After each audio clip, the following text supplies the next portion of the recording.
लोगों को भटकाने के लिए जो पोस्ट डाल गई थी और उनको ये चीज़ बताई गई थी कि ये खालिस्तान का झंडा लगा दिया इन्होंने, ठीक है।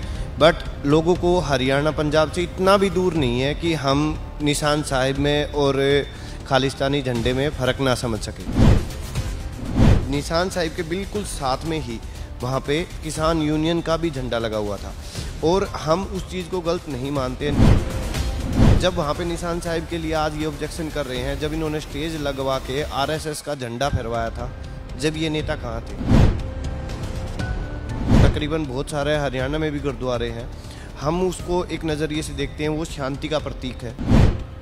और जो लोग गलत मानते हैं उसको, निशान साहिब को, मैं उनसे क्वेश्चन करना चाहूँगा कि एक बंदा कोई भी हो, वो एक बंदा आके ये बता दे कि मैं गुरुद्वारे में गया था, ऑल ओवर वर्ल्ड, क्योंकि गुरुद्वारा पूरे वर्ल्ड के अंदर है, और वहाँ गुरुद्वारे में मेरे से मेरी जात पूछी गई, मेरा धर्म पूछा गया।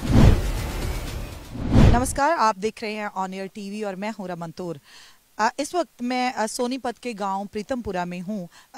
पंजाब के बहुत सारे गांव से जो खबरें किसान मोर्चा से वहां तक पहुंची और उन लोगों के क्या पॉइंट ऑफ व्यू हैं, क्या वो सोच रहे हैं, ये सब आप तक पहुंच गया होगा। हमारी ये कोशिश थी कि हम हरियाणा के किसी गांव में जाके गांव के लेवल पे लोगों से बात करें और समझने की कोशिश करें कि वो लोग क्या सोचते हैं। अब क्योंकि किसान मोर्चा बहुत सारे उनके सामने कह सकते हैं कि चुनौतियां आ गई हैं, तो उसको फेस कर रहे हैं। लोगों के बीच एक भ्रम जो फैलाया जा रहा है, भ्रम शब्द जब भी अब माइंड में आता है तो उस पर हंसी आती है, क्योंकि ये भारत सरकार का एक बहुत ही फेवरेट शब्द है, भ्रम।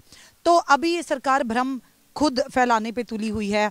पंजाब हरियाणा के बारे में पहले बहुत सी बातें हमने फेस की कि ये लोगों के बीच इतनी नफरत जो दिखाई जा रही थी कि पता नहीं किन किन मुद्दों को लेके ये लोगों के अंदर आपस में प्यार नहीं है। तो ये किसान मोर्चा ऐसा हुआ कि जिसने साबित किया कि ये लोग कितने इकट्ठे हैं, कितना एकमुठ होकर काम कर सकते हैं। अब इस वक्त जब बहुत सी चुनौतियां हमारे सामने हैं, तो उसके लिए मैं एक हरियाणा के गांव में आई हुई हूं। सोनीपत का ये गांव है प्रीतमपुरा। उस पे जैसे पंजाब में सत्थ में लोग बैठते हैं, तो इसमें ये बैठक लगती है। यहाँ पे इनका कल्चर है कि ये हुक्का पीते हैं और सारे नौजवान और बुजुर्ग एक साथ बैठ के नए नए मुद्दों पर बात करते हैं। तो इस वक्त मैं गाँव के इसी तरह की एक बैठक में हूँ और मेरे साथ गाँव के नौजवान और बुजुर्ग भी मौजूद हैं। उनसे बात करके समझने की कोशिश करते हैं कि सरकार जो आए दिन नई नई जो चालें चल रही है उसके बारे में ये लोग क्या सोचते हैं। क्या सच में अभी जो आंदोलन के बारे में जो नेगेटिव बातें फैलाई जा रही हैं, क्या ये लोगों के दिमाग में भी वही है जो सुनेहे जो है पंजाब के लोगों तक पहुंचाए जा रहे हैं। तो भैया मैं सबसे पहले आपसे बात करती हूँ, आप अपना नाम बताइएगा। मेरा नाम अमित खापरा है जी मैम। ये बहुत सारे अभी थोड़े दिन पहले जो कुछ भी हुआ, पहली तो बात ये सबसे बड़ा इतिहास का मोर्चा बन गया है किसान मोर्चा। पंजाब के लोग चले तो रास्ते में जो हरियाणवी लोग थे उन्होंने बहुत बड़ा साथ दिया। पहली शुरुआत ये हो गई थी कि जब हरियाणा सरकार ने खड्डे खोदे तो हमारे लोगों का कहीं ना कहीं बयान आ गया था कि हरियाणा के लोगों को हम छोटा भाई समझते हैं, इन्होंने अच्छी नहीं की, वापसी पे हम इनको देखेंगे। तो जल्दी से जल्दी जैसे ही हुआ तो हरियाणवी लोगों का जब प्यार उमड़ा पंजाबी किसानों के लिए, तो ये सब क्लियर हो गया कि ये लोगों ने नहीं, सरकार ने किया था। तो अब शुरुआत से लेके अब तक, क्योंकि आपके बहुत नज़दीक दिल्ली के आसपास किसान भाई बैठे हुए हैं, क्या नज़रिया है आपके लोगों का उनके साथ? बिना शक आपने बहुत साथ दिया और अब तो हरियाणा ने ही बड़े तरीके से इसको खड़ा किया है, तो आपका नज़रिया क्या है इस चीज़ को लेके? ये नज़रिया ये है मैम कि एक तो जैसे ही दिल्ली पहुंचते हैं उसके बाद में इन्होंने जो बीजेपी के कार्यकर्ता थे उसमें किसी को भी ऐड किया, ऐड करके उन्होंने यहाँ पे आंदोलन को ख़राब करने की कोशिश की। पहले कुछ आदमियों के पास में ये मैसेज था कि भाई गवर्नमेंट ऐसा कर रही है, कुछ लोग सोचते थे कि भाई किसान ही गलत है। बट अब ये सरकार की राजनीति, जो गंदी राजनीति मैं इसको बोलना चाहूँगा, कि ये अब हमारे सामने बिल्कुल खुल के आ गई है। नेट बंद कर दिए गए हैं, उसके बावजूद भी लोगों को ये चीज़ मैसेज आ रही है, क्योंकि न्यूज़ पे वो दिखा रहे हैं। तो न्यूज़ से ही देख के कि भाई जो चीज़ हमें नहीं अवॉइड करनी चाहिए वो चीज़ भी बेवजह की चीज़ें दिखा रहे हैं।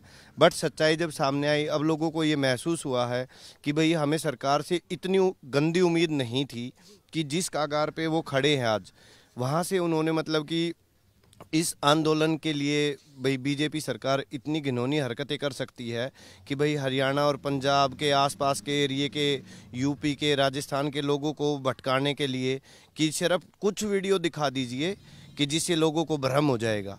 लेकिन आज वो ये 65 का टाइम नहीं है, ये 2020-21 आ गया है। तो 2021 है, यहाँ पे लोगों को समझ आती है जो पिक्चर है। जैसे मतलब कि मोदी मीडिया क्या कर रहा है कि भाई जैसे पिक्चर रिलीज़ करने से पहले ट्रेलर रिलीज़ करते हैं, तो वही ट्रेलर उन्होंने ये स्टार्टिंग में रिलीज़ किया कि जब यहाँ पे किसान आ रहे हैं तो उनको आतंकवादी बता दिया और उनको दलाल बता दिया गया कि ये बिचौलिए हैं। इस तरह से कुछ लोगों को भ्रमित कर दिया गया। बट जब हमें एमएसपी और कॉन्ट्रैक्ट फार्मिंग और स्टोरेज की तीनों चीज़ों के बारे में जब हमने पढ़ा और जब हमें पता चला कि अगर ये चीज़ अब कानून में लगाई जाती हैं तो उससे तो आम आदमी भी मारा जाएगा, किसान तो मारा ही जाएगा, उसके साथ में आम आदमी सबसे ज़्यादा मारा जाएगा। वो तो किसान, क्योंकि उसको खरीदना है, वो तो बेचने के लिए ये है कि भाई दलाल कभी नहीं मरेगा, नहीं पहले मरा था ना अभी मरेगा, क्योंकि दलालों को पता है कि भाई कमीशन वहाँ से मिलना है, अब वो कमीशन देंगे और मारे जाएंगे आम आदमी। क्योंकि 2 महीने का एक टाइम पीरियड था, आप सभी ने देखा था भाई कोरोना काल में जब थोड़ी सी शॉर्टेज हुई थी, उसी टाइम पे हमें एक चीज़ बहुत ही ज़्यादा मात्रा में, एक 20 रुपये की मतलब की चीज़ वो 50 रुपये में बिकी थी। और इस चीज़ को कोई झूठ नहीं कर सकता क्योंकि बिकी थी वो चीज़ें। किस लिए दुकानदार को बोलते थे स्टॉक नहीं है। जब ये अडानी और अंबानी जब इस चीज़ का गेहूं का और जीरी का, 2 ही चीज़ का अगर वो स्टॉक कर लेते हैं, स्टॉक करने के बाद में जब मार्केट में वो चीज़ रहेगी नहीं तो ऑटोमेटिकली अब उसकी कीमत बढ़ जाएगी। तो ये चीज़ें इनको, अब लोगों को ये चीज़ समझ में आ गई है। हरियाणा, पंजाब, यूपी, आप ऑल इंडिया कहीं भी जाएंगे उनको ये चीज़ समझ में आ गई है कि ये चीज़ भाई हमारे साथ गलत कर रहे हैं। और जब हमें नहीं चाहिए तो वो क्यों कर रहे हैं भाई? कानून है, वापस लिए जा सकते हैं। ऐसा तो है नहीं कि भाई ये पत्थर की लकीर है, एक बार मोदी जी ने बोल दिया तो नहीं वापस होंगे। जब इतना देश परेशान हो रहा है, 80% लोग परेशान हैं और फिर भी साथ खड़े हैं, क्योंकि लोगों को काम रोजगार में भी प्रॉब्लम हो रही है जो बॉर्डरों के आसपास में है, बट वो फिर भी साथ खड़े हैं। तो कम से कम सरकार को जब तो शर्म करनी चाहिए कि लोग परेशान होने के बाद भी साथ में खड़े हैं। छोटे बच्चे से लेके 85 ईयर के जो बुजुर्ग हैं हमारे, वो बैठे हुए हैं धरनों पे। तो इतना जब पब्लिक परेशान हो रही है तो इतना बड़ा तो घमंड मोदी जी को नहीं करना चाहिए। ये चीज़ अपनी जिद छोड़ देनी चाहिए, इसमें उनकी बेइज्जती नहीं होगी। जो हम थे, मैं बोलता हूँ, मैंने मोदी जी को वोट दिया था, पर अब अगर ये हाल रहा तो कभी ज़िंदगी में मेरे तो गांव से भी कोई भी वोट नहीं देगा। और उसका रीज़न ये है क्योंकि हमें प्रैक्टिकल सामने दिखाई दे रही है कि भाई ये तीनों चीज़ें गलत है। कुछ तो ऐसा है कि भाई जो 60 दिन से 120 दिन तक गया, पंजाब से स्टार्ट हुआ, इन्होंने स्टार्टिंग किया कि हरियाणा में लेके जाएंगे, वहाँ पे किसानों को आपस में भिड़ा देंगे, हरियाणा पंजाब में वो पानी का मुद्दा उठा देंगे, किसान आपस में टकराव करेंगे, ये आपस में ही मर लेंगे, इनकी राजनीति चलती रहेगी। मुझे ये भी जानना है कि जो ये किसान आंदोलन से पहले की अगर हम बात करें, क्या सच में पंजाब और हरियाणा के लोगों के रिश्ते इतने नफरत वाले थे? क्योंकि आमतौर पे जो भी गोदी मीडिया का अपना जिक्र किया, हमेशा दिखाया ये जाता है अगर SYL का मुद्दा हो, बहुत सी स्टेट्स के आपस में बहुत से मुद्दे होते हैं, ये कोई बात नहीं है, 2 देशों के भी आपस में बहुत से मुद्दे होते हैं, पर आमने सामने दिखाया जाता था। क्या हकीकत थी उन चीज़ों में, या अब क्या हकीकत है इस चीज़ों में? कुछ एक आदमी ये सोच के परेशान था कि भाई वो पानी की ज़रूरत है और वो जानबूझ के नहीं दे रहे हैं, पाकिस्तान को पानी दे रहे हैं, इस तरह की अफवाहें उड़ती थी। बट अभी जो समझदार आदमी है, आज का युवा है और जो हमारे बुजुर्ग है, वो हमें समझाते हैं। क्या बीजेपी पंजाब में नहीं थी, ऊपर नहीं थी? जब ये मुद्दा, जब बीजेपी कहाँ थी, जब ये पानी उन्होंने जब क्यों नहीं लाने दिया? अगर वो इस पे अभी वो कर रहे हैं कि भाई पानी नहीं आ रहा, अरे भाई पानी नहीं आ रहा, अब एक प्यार बन गया है, उस प्यार की ज़रूरत है, पानी की ज़रूरत नहीं है। जब 2 परिवारों में प्यार होगा ना तो पानी तो हम ज़मीन खोद के निकाल लेंगे। मुझे यही जानना है कि जितनी ये बोला जाता था कि ये इतनी नफरत है लोगों के बीच, जबकि अब अगर नफरत कहीं पे होती तो इतनी जल्दी, जो क्या बोलते हैं कि जफ्फियाँ नहीं डलनी थी, है ना? तो अब लोगों का प्यार जो उमड़ के आ रहा है, पंजाब ने शुरुआत की इस चीज़ की, तो हरियाणा की वजह से ये मोर्चा अपने पाँव पे खड़ा हुआ है। आपका क्या कहना है इसके बारे में? जब पंजाब वाले आए और तो इन्होंने रास्ते रोक दिए और बड़ी मुसीबत करी, पानी के छिड़काव करे और गैस हासू छोड़ दी, उसमें सब के में तंग हो गया सब एक हो गए। इसलिए हमने बहुत तकलीफ है। जो इसने कानून बनाए हैं वो सब गलत बनाए हैं। भैया मैं आपसे जानना चाहती हूँ कि पंजाब के साथ साथ हरियाणा के बहुत से लोग शहीद हो गए ये किसान आंदोलन में, तो क्या लोकतांत्रिक सरकारों से ये उम्मीद की जाती है, और तब भी जब शहीद हो गए हैं तब भी भारत के प्रधानमंत्री की तरफ से इनके लिए संवेदना का एक भी शब्द नहीं है, आप कैसे देखते हो इस चीज़ को? मैं इस चीज़ को देखता हूँ कि जो प्रधानमंत्री मोदी जी हैं हमारे, वो एक तानाशाह राज कर रहे हैं आज के दिन देश में। भाई जब आम लोगों को, जमींदार को, किसान को ज़रूरत नहीं इन कानून की, तो क्यों दे रहे हैं हमारे को ये कानून, जो कि बिल्कुल गलत है। प्रधानमंत्री साहब ने हमारे जितने भी लोग शहीद हो गए हैं उनके लिए एक शब्द तक नहीं कहा, इस चीज़ को कैसे देखते हो आप? इस चीज़ से तो हमें बुरा लगता है बस कि प्रधानमंत्री जी खुद सामने आए, और किसी भी मीटिंग में भी सामने नहीं आए हैं। 8-7 मीटिंग, 8 दौर की मीटिंग हुई है, उनमें एक बार भी, हर बार सेम प्रस्ताव लेके आती है सरकार। बस अब की अगली नेक्स्ट डे मीटिंग होती है, और उसमें हर बार वही प्रस्ताव होता है, बस संशोधन। अब आप एक बात बताइए, अगर उसमें संशोधन कर रहे हैं ये कानून में, खुद सरकार मानती है इसमें संशोधन की ज़रूरत है, तो उसमें उसको ये रद्द क्यों नहीं कर देते? क्या परेशानी है? किसान के लिए तो लाए हैं ये, और किसान आज सारे देश का दुखी है इस कानून से। डर है किसान के अंदर एक, इससे हम लेबर क्लास में चले जाएंगे बिल्कुल। अब कंपनियां जो कहेंगी आलू बोओ इस खेत में, या ये उगाओ इस खेत में। अभी मैंने बाजरा बोया था मैम, ये लॉकडाउन के बाद में, और बाजरे का सरकारी रेट था 2100 अमूमन, और मेरा 1200 रुपये में बिका है बाजरा कानून आने के बाद। तो हम क्या समझे इस चीज़ को? अब जो 100 मन बाजरा ले जा रहा है मंडी में, मैसेज भी आ जाता है, पहले तो घर पे डालते। ये तब की बात है जब कानून लागू हो चुका है, तब के बाद की बात है। और 100 मन बाजरे की मैसेज आ गया, पहले तो वो घर में गिरते हम खेत से लाके, चलो जैसे भी करके किसी के घर पे कम जगह है दूसरे के में डाल लेता है। हालांकि किसानों के पास जगह नहीं है अपनी फसल को घर में रख पाए, लेकिन फिर भी हम रखते हैं, बारिश से बचा के कुछ थोड़ा बहुत रख पाते हैं। लेकिन मैसेज आ गया, भाई ले आओ आप 10 दिन बाद, 20 दिन बाद। लेकिन वो कह रहे नहीं हम तो 40 मन बाजरा लेंगे, आपका वापस ले जाओ। तो क्या उम्मीद करें इस सरकार से? ये भी आपसे जानना चाहूंगी कि जय जवान और जय किसान दो भारत के हीरो हैं, तो एक हीरो जब परेड करता है, दिल्ली की सड़कों पे करे, कहीं पे भी करे, तो हमें मान होता है, हम खुशी से उसका वेलकम करते हैं। अब इस बार अगर किसानों ने ऐसा कुछ सोचा, चाहे वो रोज प्रदर्शन ही था, तो इन लोगों पे इतना इतराज क्यों था सरकार को? मैम, सरकार को एक किसान से आज के दिन एक डर पैदा हो रखा है।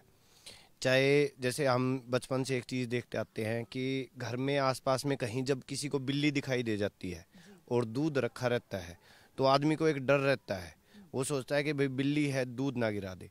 तो ये इन्होंने गवर्नमेंट किसान को जो एक अन्नदाता है उसको एक बिल्ली के रूप में देख रहे हैं। ये सोच रहे हैं हमें कि भाई ये आएंगे तो ये हमारी सरकार ना गिरा दे कहीं, जो एक अपनी ताकत है वो दिखाएंगे किसान। तो किसान को ताकत दिखाने के लिए एक ट्रैक्टर ही तो होता है या खेत होता है।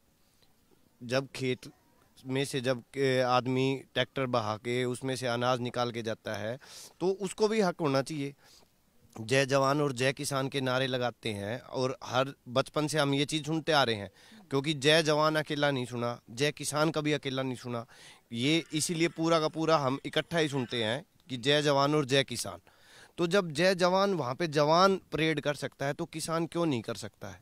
और इस बार ये सच्चाई भी थी कि भाई किसान जब परेड करना चाह रहा है तो उनको इज्जत से उनको एक नोटिस दे के कि आप इस तादाद में हैं कि हम नहीं दे सकते आपको, वहाँ पे देश की सुरक्षा का वो है, वो ये इसकी अगुवाई करते कि भाई आउटर रिंग रोड है और आपको हम उन्होंने टाइम दिया 12 बजे के बाद कि भाई आप 2 बजे के बाद एंट्री करेंगे और 5 बजे के बाद निकल जाएंगे, क्योंकि वो तादाद इतनी थी कि अगर वो सुबह 8 बजे 9 बजे निकलने लगे हैं उसके बावजूद भी 5 बजे तक तो ट्रैक्टर अंदर इन ही नहीं हुआ था। जब उनको अगर वो एक रूट देते, पुलिस एक अपने तरीके से एक रूट देती कि किसानों को ये रूट दिया गया। अब इन्होंने क्या किया, रूट दे दिया, भाई आपको जाना है इस रूट से, वो रूट एंट्री के लिए तो खाली कर दिया, एक ट्रैक्टर की एंट्री जाएगी, लेकिन आगे जाके उसको बंद कर दिया। ये षड्यंत्र था ही, जब तो उनको वहाँ पे घुमा के लेके गए। फिर किसान में अब बहुत तरह के बच्चे होते हैं, भाई चलो भाई नादान है, हम भी नादान हैं, बड़े बुजुर्ग थे जो पीछे रह गए, भाई जवानों ने कदम उठा लिया। चलो उस चीज़ में जब वो जा रहे हैं तो उनको एक सुरक्षा प्रोवाइड करके एक तरीके से, वैसे जब दिल्ली में ट्रैफिक लगता है जब भी तो गाड़ियों को डाइवर्ट करके निकालते हैं। कोई मंत्री आ रहा है तो ये गाड़ी को 1 मिनट के लिए डाइवर्ट कर देंगे, रूट चेंज करके उस रूट से सुरक्षा से निकाली जा सकती है। तो फिर किसानों के ट्रैक्टर क्यों नहीं निकाले जा सकते थे?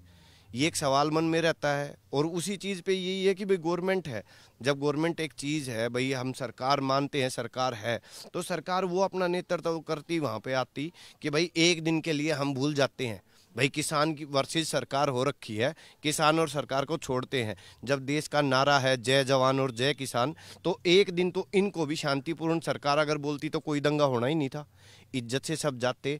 और वो जब एक नॉर्मल सी एक हरियाणा में होती है कि भाई बड़ी बारात नहीं लेके जानी तो छोटी बारात ले जाएंगे, तो छोटी बारात ले जाते, कम आदमियों को लेके जाते। हम बोलते वहाँ से, हम सब बैठते हैं यहाँ पे धरनों पे जाके, भाई जो हमारे आलाप हैं, जैसे गुरनाम चड्डूनी जी हैं, राकेश टिकैत जी हैं, नरेश टिकैत जी हैं, और भी जितने हमारे नेता हैं, उनको बोलते वो कि आप 500 ट्रैक्टर लेके आ जाओ और इज्जत से आओ और सम्मान होगा और जाएंगे, तो कोई बात होनी थी। पर ये तो एक चीज़ होती है ना कि मैंने मतलब कि आप मेरे से मांग रहे हो कि भाई मेरे को की दे दो, कि मैंने हरियाणा की कहावत है हमारी कि जैसे कोई गाड़ी मांगने आता है, मैंने नहीं देनी गाड़ी, तो मैं बोलता हूँ गाड़ी पे काटड़ा बांध रखा है मैंने, जो जैसे मतलब मंज होती है ना कि मैंने मंज बांध रखी, मैं मंज को कहाँ बांधूंगा? अरे भाई मंज को तो पेड़ से भी बांध देगा। तो इन्होंने ना तो गाड़ी देनी थी, वो मंज तो कहीं भी बन सकती थी। तो मेन रीज़न यही था। मैं आपसे जानना चाहती हूँ कि खास तौर पे जब नौजवान होते हैं तो नौजवानों के अंदर जोश होता है, तो उनको गलत डायरेक्शन में यूज़ करने में अक्सर जो सरकार सफल हो जाती है।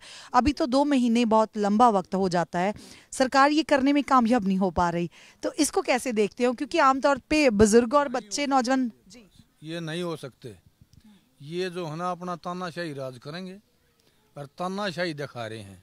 इनका तो तरीका एक ही है, या तो ये प्रेम से मानेंगे अन्ना फिर ये दंगा करा देंगे, और कुछ नहीं कर सकते। ये इनके हालात जो हैं, इनके गंदे विचार जो हैं दंगा कराने के हैं। अगर इन लोगों को परेशान करो पहले दो और फिर इनमें दंगा करा दो, ये मर जाएंगे, आप पर उठ जाएंगे, और वह देना ये कुछ चाहते नहीं। पर इस बार तो ये हो गया कि शांतिपूर्वक मोर्चे की सफलता कहीं ना कहीं नौजवान और बुजुर्गों के इकट्ठ को जाती है, उनका एक का है। नौजवानों ने कहीं भी जोश में कुछ भी बिगाड़ने की कोशिश नहीं की। उस दिन जो भी हुआ पर शांतिपूर्वक रास्तों में लोग वेलकम कर रहे थे, किसी के घर को कोई नुकसान नहीं, किसी लड़की को कोई अनसुखावा माहौल नहीं दिया गया। तो इस सब को लेके आगे क्या उम्मीद करते हो कि ये नौजवानों का जो जोश और बुजुर्गों का जो होश है ये मिलके कोई सफलता की ओर लेके जाएगा हमको?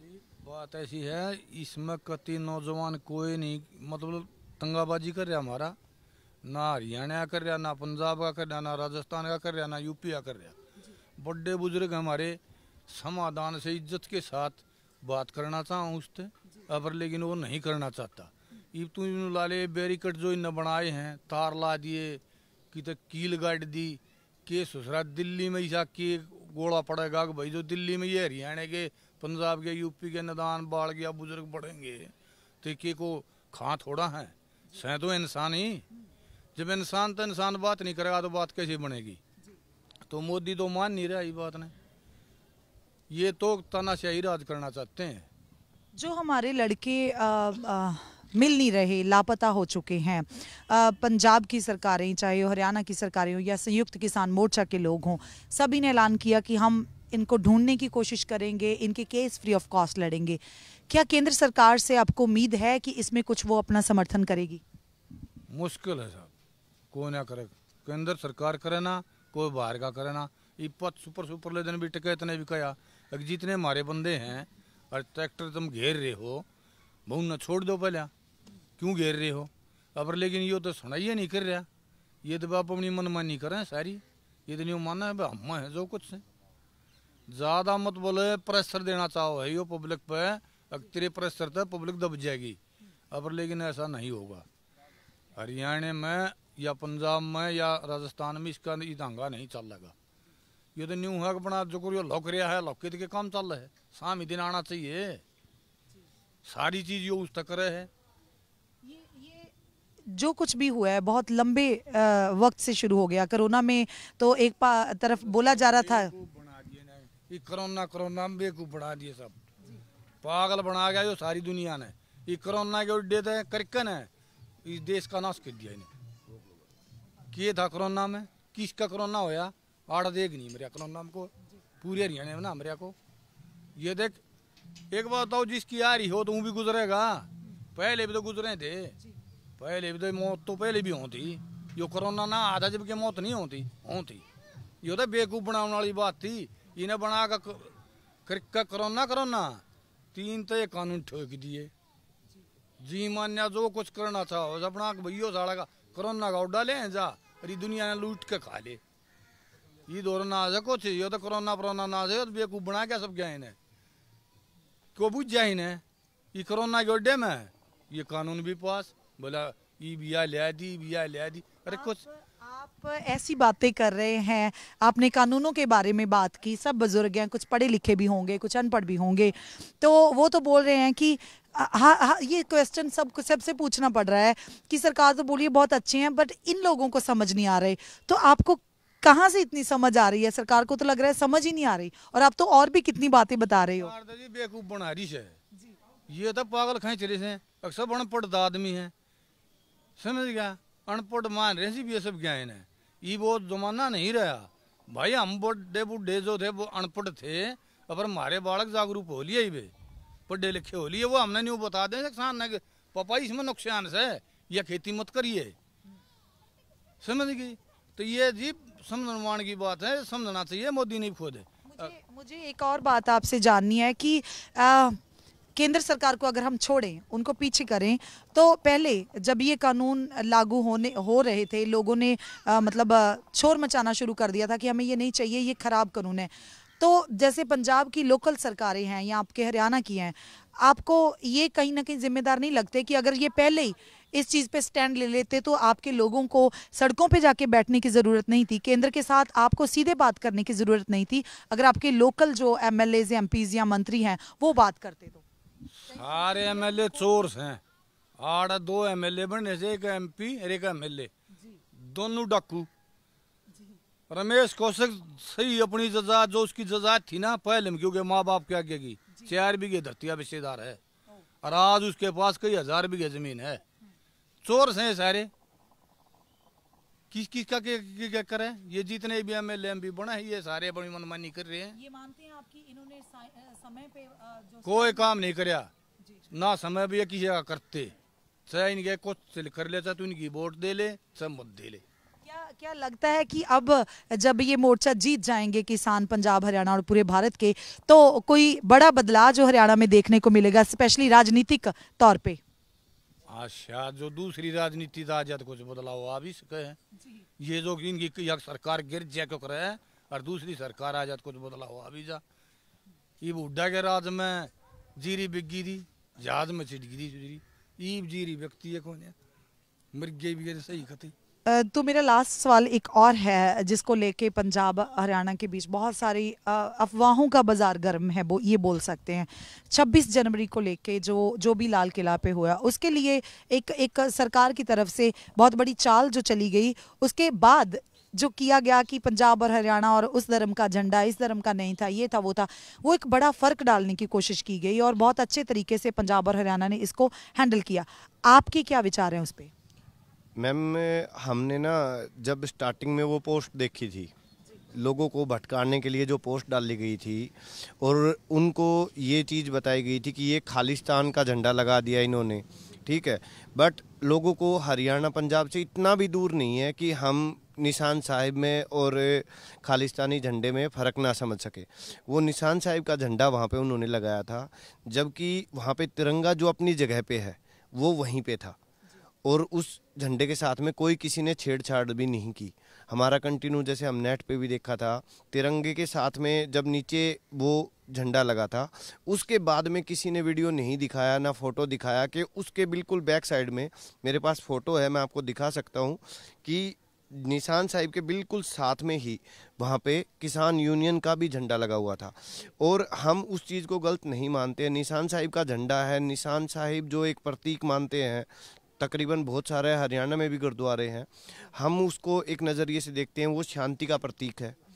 और शेल्टर प्रोवाइड होती है, कभी भी आप फूड के लिए, आपको मेडिसन की ज़रूरत है, मेडिकल लाइन के लिए आप कभी भी गुरुद्वारे में जाते हैं।